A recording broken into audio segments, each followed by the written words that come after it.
Հայաստանում ժանրային գրականությունը կարծես կենդանության նշաններ է ցույց տալիս։ Արդեն կան մի քանի հաջողված գրքային նախագծեր, որոնք ապացուցում են հայ ընթերցողների շրջանում բավական պահանջված են դետեկտիվները, թրիլերները, ֆանտաստիկան ու նույնիսկ սարսափը։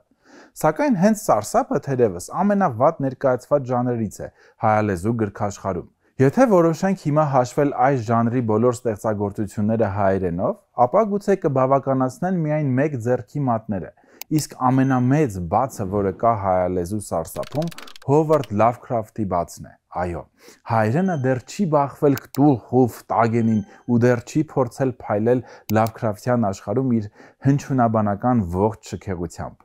Հովարդ Լավքրաֆթը արդարացիորեն համարվում է սարսափի ժանրի հայրերից մեկը, չնայած հետաքրքիր ազգանվանը, որը հակառակը պետք է որ դեպի սիրավեպերի ու ռոմանտիզմի գիրկն ուղղորդեր նրան։ Այնինչ նրա ստեղծագործությունները շրջանակված լրագրողական հավաստիության խաբկանքով կարողանում են այնպիսի վախ ներշնչել ընթերցողին խորհրդավոր չարիքի նկատմամբ, որ այդպիսի ընթերցանությունից հետո ընթերցողը ակամայից սկսում է ապրել բոլորովին այլ աշխարհում, անընդհատ փնտրելով հին չարիքի հետքերն իր առօրյա կյանքում։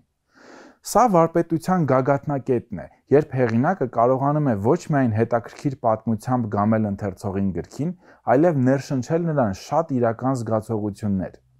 Լավքրաֆթի ստեղծագործությունները հայերեն։